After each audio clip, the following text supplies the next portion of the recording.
What's up, guys? Welcome to a spoiler review for Saw X. I know I'm late on this, like a week late, but I promised you guys I'd give you a spoiler review. So anyway, let's do it. Saw X, all the spoilers. Let's go.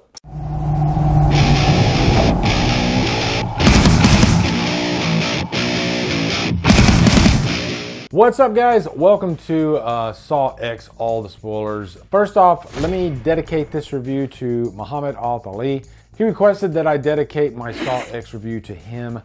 I forgot to dedicate the spoiler-free review, and so I want to make it up to him and definitely dedicate this review to him. Also, if you're a Drumdums patron, if you're a certain tier, you can get a review in your honor. So yeah, and if you're a certain tier, I can pick the review to dedicate to you. So, you know, higher tier, you get to pick the movie.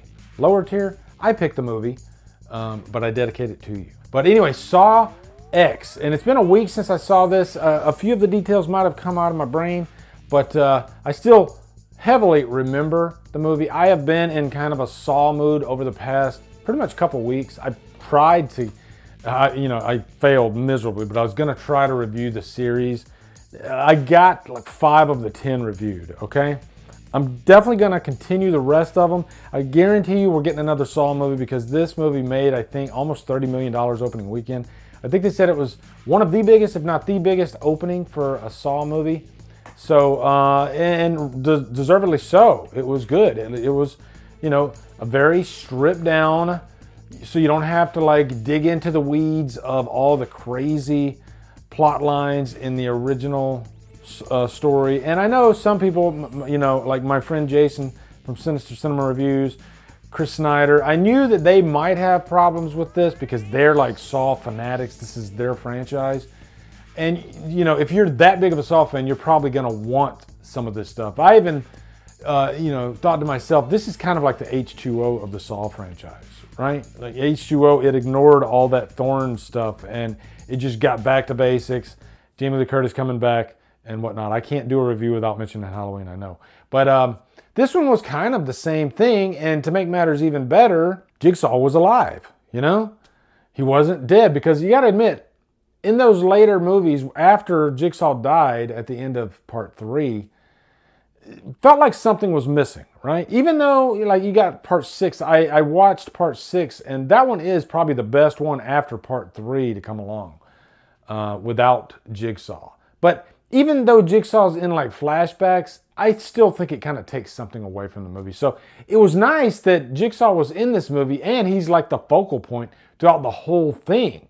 As a matter of fact, I don't think we've ever seen a Saw movie with this much Jigsaw in it in the present day. Well, this movie is set after the first movie, which brings up the question.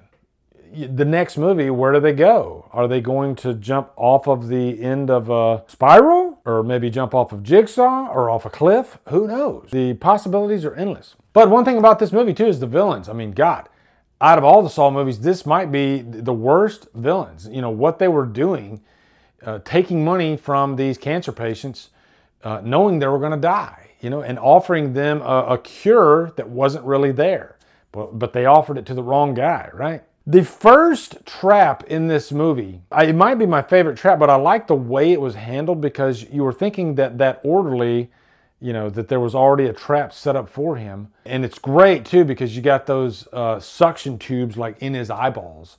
And just visually speaking, because I think the visual is a great thing about a lot of the Saw traps, some of the best ones, they have great visuals. This one, I think, might be the best visually since the jaw trap, you know, from the first movie that Amanda was in. But yeah, it's cool that it was more like a what if type scenario. Maybe Jigsaw was working it out in his mind, like what he would do to this guy if he kind of made the wrong decision in that moment. So you get to see it play out, and then after, you know, you find out that, oh no, he made the right decision. He didn't steal from the patient. And, you know, Jigsaw, he tells him, good choice, right? But my God, that guy better thank his lucky stars he didn't make the wrong choice. Because we all know, if you're in a trap, if you don't die, you're definitely going to lose something. By the way, Wolverine would frustrate the fuck out of John Kramer, okay? Jigsaw. And I'd pay to see it. By the way, why don't they combine like, you know, because everything's like multiverse these days. Why don't they combine like a superhero with a horror character?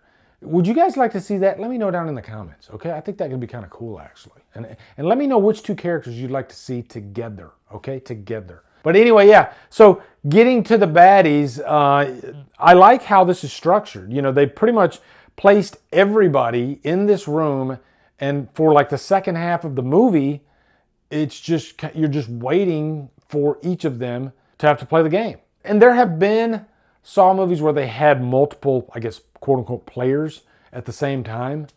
But usually they all had to kind of play around the same time. Whereas in this one, it's like they were waiting their turn. And I think that's almost as bad as actually playing the game. I think the last person in line would probably be like, can we just get this over with, right? I think the first one of this section of the movie was pretty much the most gruesome because you have this chair and this like metal wire that's supposed to come down and cut her leg off. Man, that scene in true Saw fashion, it drug out for quite a while. And I was squirming. The entire audience was squirming. You know, it wasn't like a scary moment. It was like kind of like nails on a chalkboard. That's what the scene felt like. And you know, I like that Saw does that. It plays with our emotions. It drags the scene out as much as possible until we can't take it anymore. You won't get any like quick jump scares in Saw movies. But also Amanda. I remember in my spoiler-free review, I refused to tell my audience that Amanda was in this movie. And then after I did my review, I went and watched a few other reviews. Everybody's mentioning that Amanda's in the movie, in the spoiler-free review. I'm so careful about spoilers in my reviews that I feel like the guy in the nosebleed section, if he doesn't want to know that Amanda's in the movie, then I don't want him to know that Amanda's in the movie. So no regrets there, but I didn't know that Amanda was in the movie because I didn't really watch any of the trailers that much. I might have even did a reaction, but I don't even remember. I think I did, but I think yeah, I know I did, but I don't think I remembered, or maybe I just forgot that Amanda was in at the end of the trailer. So in this movie, when I first saw her, up to that point, I was just like hoping and praying, please, please, please, let Amanda be in this movie. I love the character of Amanda, you know? I love the emotional struggle that she has, and it was great to see her back. Now, you can definitely tell that these characters are quite a bit older, and they're supposed to be playing younger versions of themselves, but I give it a pass. It's definitely going to stick out like a sore thumb when you go back and you try to watch these. So, now, next question for you. Where are you going to watch this movie? Which order are you going to watch this movie? Are you going to watch it like after the first movie and you're going to do this one in two? Or are you going to just play them in release order? You know, I think I would probably do release order. But out of all the movies, except maybe part 3, I like how Amanda is having kind of some emotional struggles, some doubts throughout this movie. John is trying to keep her focused, you know. And when you're seeing all this crazy shit going on in front of you, because remember, this takes place after the first movie. Amanda hasn't seen any of the traps at play since. So you can imagine, like, this could be the first time she's ever seen the traps. Or just, you know, this is probably one of the first few that she's seen. So it still mentally screws her up. You know, you have to definitely set aside your emotions and focus on the game at hand and just seeing it through. And I like that this movie focused on that struggle that she was having throughout. Because really, we're kind of more like her than John, right? We're like, what the hell is he doing to go this far? Now, there's this other character that comes in after all the traps have been set into motion. His name was Parker. As soon as I saw that guy, I was like, he's bad. There's no way this guy's good. But they try to play it off like he's not a bad guy, right? But then he gets in there, and then eventually you find out that he is bad, and he's actually kind of a pawn of Cecilia. Cecilia, she's pretty much the leader in this whole thing. She's the puppet master, and she's using Parker to her advantage. And there's a moment where they're trying to get the upper hand, and then this child comes in, which this was a nice angle, actually, because you never see children in Saw movies. When a child has to play a game with Jigsaw, and you got the two of them on this table, and it's kind of like a seesaw. And John Kramer, he pretty much has to sacrifice himself because he wants to save the young child, which is pretty telling of John Kramer as a person. Like, if you're good, he'll go out of his way to save you.